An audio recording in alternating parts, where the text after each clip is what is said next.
Magandang araw po mga ka-Feathered Warriors Philippines. Ilang araw na po akong nagbabasa-basa at nakikinig sa social media dahil dito sa Senate Bill 2975 na isinulong at pinangunahan ng mambabatas na may dual citizenship. So American citizen at Filipino citizen. Itong batas na to, sa kuro-kuro, sinasabi hindi po madadamay ang sabong industry na isang napakalaking industriya na maraming Pilipino ang umaasa.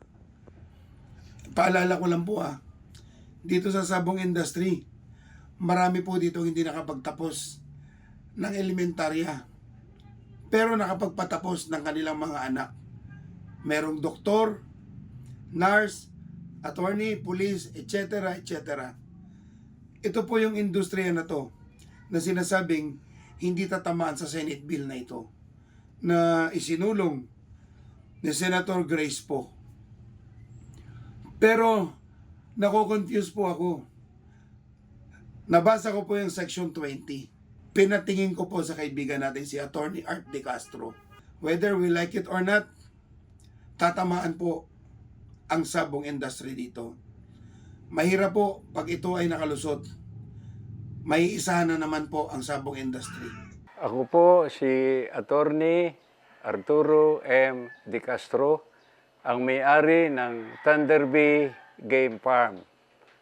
Ako po ay mahigit na 50 taon sa larangan ng sabong at sa edad ko pong ito na 79 plus, mag-80 na po ako, ay ako po ay isa sa mga natutuwa sa larong sabong. Nakakabahala po itong amendment na gustong ipasok ni Senator Grace po na sa pagkaalam ko ay na-aproba na sa third reading sa Senado at ito ay malapit nang maging batas.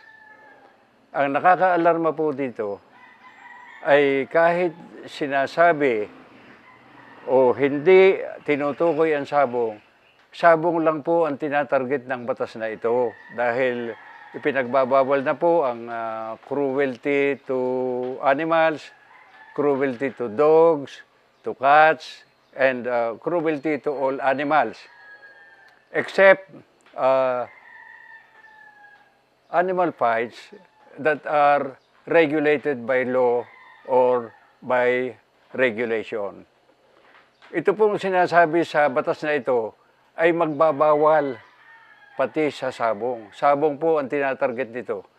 Dahil sa Pilipinas po ay wala namang turero, wala namang bullfights, wala namang frog fights, wala namang fish fights, wala namang dog fights, at lalong walang karabaw or bullfights. Bakit po kailangan na isa batas ito?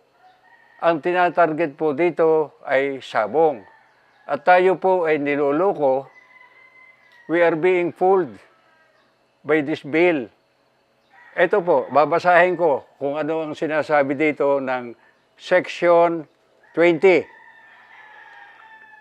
Section 20 of the bill prohibits animal fights not limited to dog fights, carabao or bull fighting or horse fighting, and the like, not authorized or regulated by law.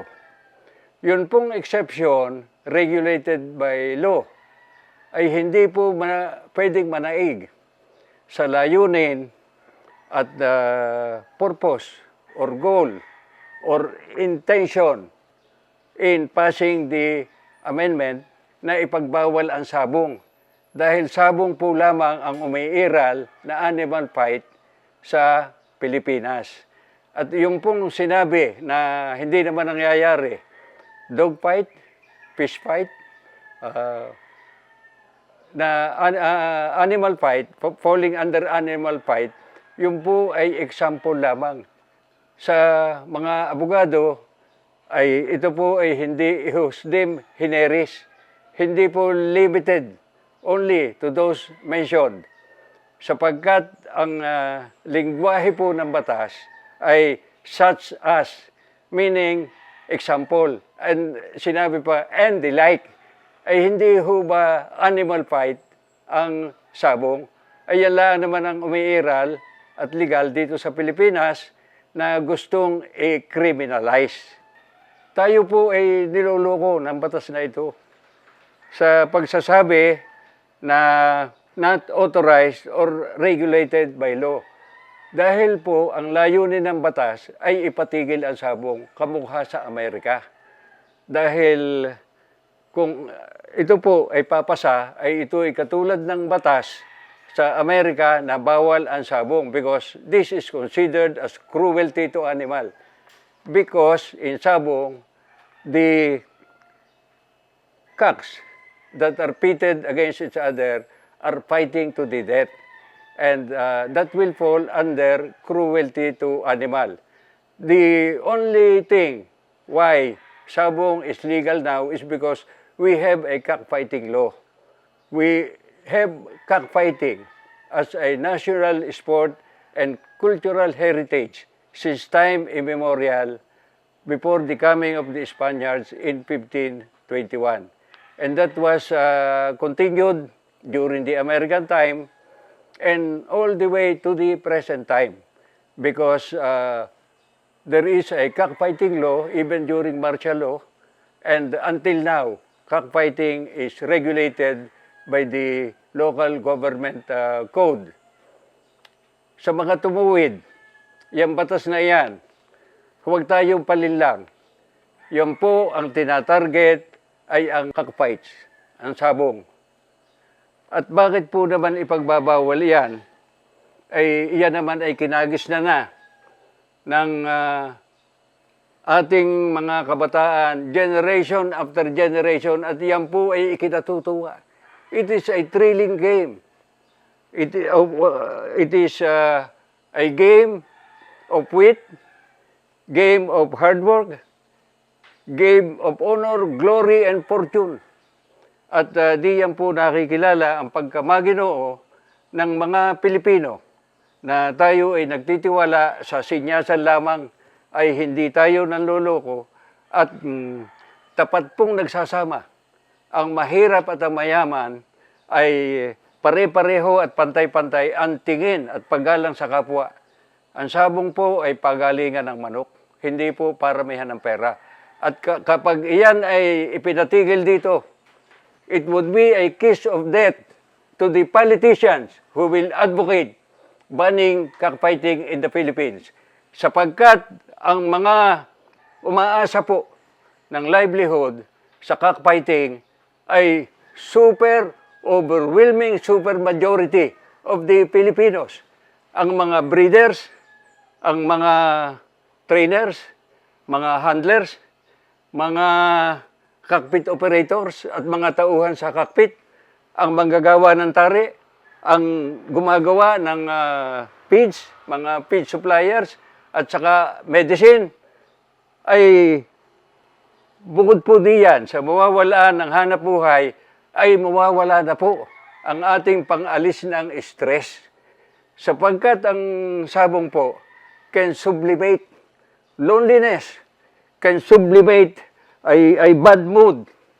Sapagkat kung tayo po ay nagsasabong, ay naiisang tabi po natin kung ano man ang ating mahigpit na problema, and that will refresh us going back to work.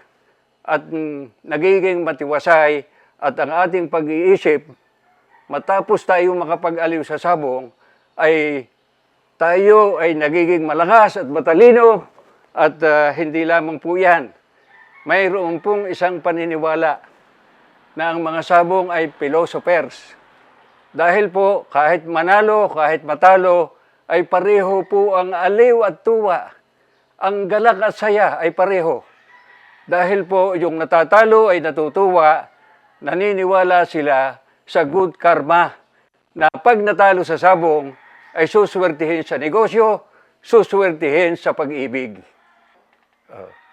Ang kailangan ng sabong industry ay magkaisa.